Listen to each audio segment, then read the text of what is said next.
Il était une fois un petit garçon qui s'est retrouvé tout seul au monde, aussi seul qu'on peut l'être. C'était la guerre qui avait passé, ou bien la peste. Autour de lui, plus personne. Le village nettoyé, vide. Alors il est parti devant lui, à l'aventure, sur les champs, sur le Causse, le pays sans chemin, où il n'y a pas un arbre, pas une ombre, pas une âme. Un vieil homme le rencontra au soir du troisième jour, le regarda, le questionna, haussa l'épaule et l'emmena chez lui pour garder les moutons. Chez lui. Ce n'était pas un château, ce chez lui. Au milieu de la pierraille, une cahute de pierre, voûtée comme la bergerie attenante, couverte aussi de pierre. Le pain noir qu'on y mangeait, avec des fois à autres quelques écuellées de fèves ou de lentilles. Ce pain était dur comme le caillou. Plus il est rassis, moins on en mange. Et le vieux n'avait garde d'oublier le proverbe « Ne rassasie pas de pain ton valet, du beurre il te demanderait. » Le petit était d'une famille rustique, mais d'une de ces familles de campagne où l'on sait se faire honneur. Sa mère, lorsqu'il était tout enfant encore, l'avait voué à la Sainte Vierge Marie. Cela va jusqu'à la première communion. Ce jour-là, les enfants déposent leurs vœux. Désormais, ce ne sera plus de bleu que l'on va les habiller. Mais les habits bleus du petit sous les pluies, la poussière, sont devenus couleur de chose, et pas question de faire sa première communion dans ce désert avec ce vieillard. Il vivait chez lui comme il eût pu faire chez le blaireau. Jamais un mot pour rire ou un mot d'amitié, ou un mot pour se souvenir du bon Dieu. Pas une prière. Ne pleuvait que les injures, ne grêlait que les torgnoles. Le vieux tenait qu'il fallait mener ainsi le petit s'il voulait en être servi.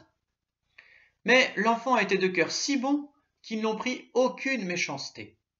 Innocent comme la fleur de fraise, elle fleurit entre les pierres, à ras de terre, foulée du crapaud, de la vipère, sans qu'il lui reste jamais du venin.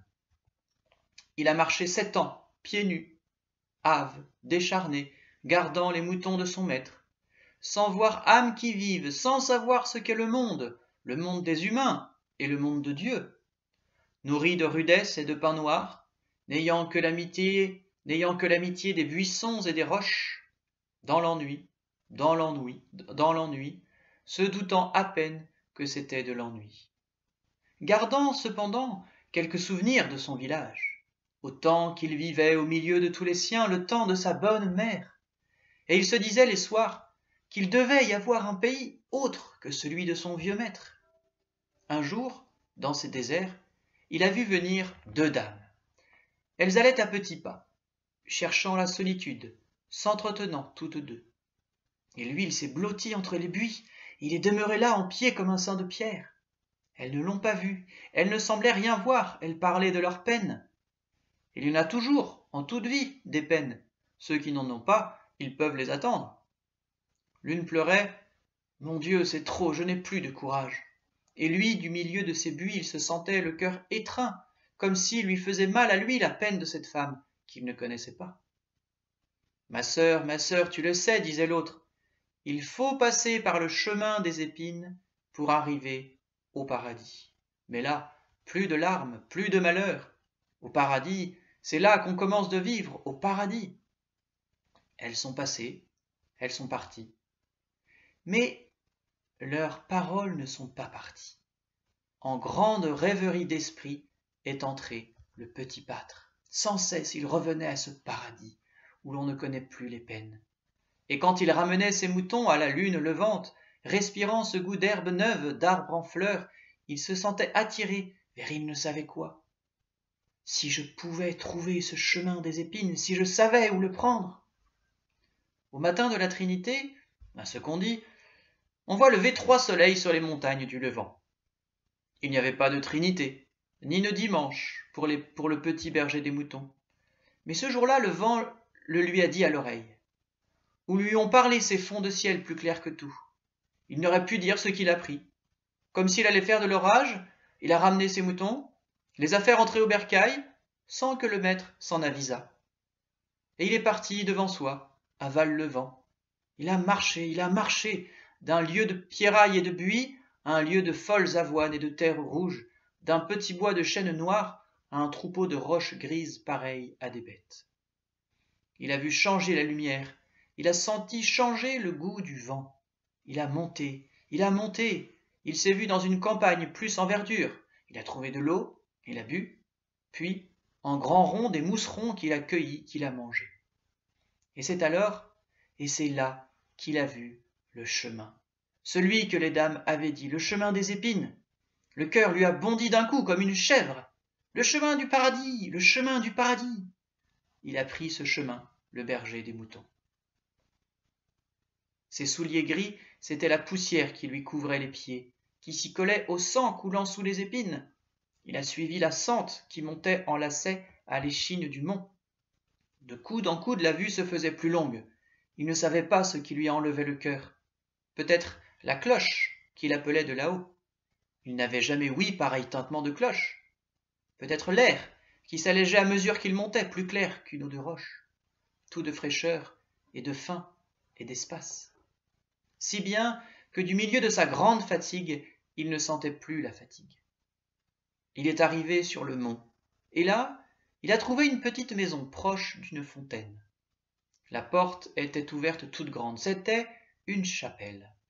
Mais le berger des moutons ignorait ce qu'est une chapelle. Il est entré. Il a regardé ses murs peints, ses vitraux, avec un grand saisissement, et il s'est assis là, près de la porte. Le soir tombait, la nuit venait, un père capucin est arrivé pour fermer la chapelle. Elle dépendait d'un couvent, au revers de la montagne. Il a vu assis ce petit guenilleux. « Eh bien, mon petit, je vais fermer la chapelle, c'est l'heure de sortir. »« Oh, sortir, je ne veux pas sortir maintenant que je suis dans le paradis. » Bien surpris, le père Capucin lui a parlé, l'a pris par l'épaule. Mais comment faire violence à ce pauvre bergerot sauvage qui semblait quelque ange des peintures? Ce religieux est allé trouver le père supérieur. Cet enfant est étrange, et son parler aussi. Peut-être un innocent, et non pas, cependant, il a des yeux si clairs, luisants comme des flambeaux. Bon, retournez vers lui, cette fois il vous entendra. Dites-lui qu'il vous suive au couvent, que veut lui parler le supérieur.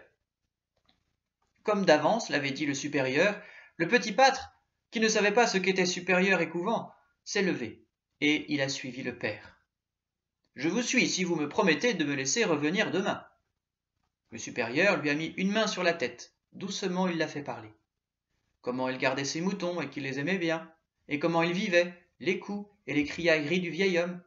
Enfin qu'un jour, menant ses bêtes dans les buis, il avait entendu 2 femmes. « Mon enfant, lui dit le supérieur, vous passerez la nuit dans cette maison, et demain, vous retournerez dans ce que vous nommez le paradis. » L'heure était venue d'aller au réfectoire. Avec eux, donc, les pères l'ont fait souper. Le soir, il ne mangeait qu'un morceau de pain et du beurre. Le petit pâtre a eu lui aussi du beurre, du pain. Puis, on l'a mené coucher dans une chambre blanche. Là, se voyait à la muraille un très grand crucifix, comme il en est souvent dans les couvents. De tous ses yeux, l'enfant l'a regardé. Ô pauvre homme, comme vous devez pâtir! Vos mains, vos pieds, on les a percés de clous, on vous a cloué à ces bois. Mon vieux maître m'enfermait ou me jetait dehors, mais il ne m'aurait pas fait ce mal. Doucement, doucement, il touchait le côté, les pieds, les mains du crucifix. Ses plaies frappaient si fort sa vue qu'il n'était plus que tremblement de compassion. Pauvre homme, si je pouvais faire que vous ayez moins mal, on m'a donné pour mettre sur mon pain cette chose qui est toute de douceur, si j'avais su garder ce beurre pour en oindre vos plaies. Au matin, le petit pâtre a demandé à retourner au paradis. Le père de la veille l'a donc conduit à la chapelle, et le petit a fait sa journée. Dans l'air de la montagne, un air de dimanche et d'espérance. Il n'aurait pas pu dire ce qui lui venait dans l'âme, mais il était là, sous le rayon. Au soir, le père est venu le chercher. Les capucins l'ont fait souper au milieu d'eux. Ils lui ont donné leur ordinaire, le chanteau de pain et le coin de beurre. Lui, sans faire semblant de rien, a enveloppé ce beurre d'une feuille de chou d'âne qu'il avait eu soin d'apporter, l'a glissé dans sa poche. Le père sacristain s'en est bien avisé. Sa cellule joignait celle où l'on faisait coucher l'enfant. Il l'avait entendu parler la veille au soir, sans pouvoir comprendre son dire. Mais il voyait dans le regard du bergerot une espèce de hâte, un tel secret d'attente, de compassion et d'amitié qu'il en était saisi. Les pères, comme lui, ont décidé de guetter et d'écouter cet étrange petit lorsqu'il serait dans la cellule. Sitôt dans cette cellule, le berger des moutons s'est approché du crucifix. D'une main retenue doucement, doucement, il a mis sur les plaies le beurre qu'il avait gardé dans la feuille verte. Ah, pauvre homme, je voudrais tant que vous ayez moins à pâtir de votre mal. Il parlait à ce crucifix comme à une personne, comme à un homme vivant. Et le bon Dieu lui a répondu. Il lui a dit, mon enfant, oui, tu m'aides de ton amour. Ce que tu fais tourne en soulagement à mes douleurs. Tu as renoncé pour moi à ce qui était ton souper, moi, en retour, je t'invite à mon festin. Les pères ont entendu cela. Et le lendemain matin, le berger des moutons est venu parler au père supérieur. L'homme qui est dans la chambre blanche, celui qu'on a attaché à ces pièces de bois, m'a dit « Je t'invite à mon festin. » Enfant de Dieu, petit enfant de Dieu, ce soir, dis-lui qu'à son festin, moi aussi je voudrais venir. Et ce soir-là, tout est allé comme la veille. Du beurre de son souper, le pâtre a tâché d'oindre les plaies du crucifié. Le maître de cette maison, a-t-il dit au bon Dieu, m'a commandé de vous dire qu'il faudrait lui aussi venir à votre festin. Mon enfant, a répondu le bon Dieu, dis-lui qu'il viendra dans 8 jours. Toi, tu viendras dans 6. Le petit pâtre est mort au bout de ces 6 jours, le supérieur au bout des 8. Ils ont quitté la maison de la montagne pour trouver la maison de Dieu. Nous ne sommes pas de ce monde. Ce conte est tiré du livre de Henri Pourrat, Le trésor des contes, les fées. À bientôt.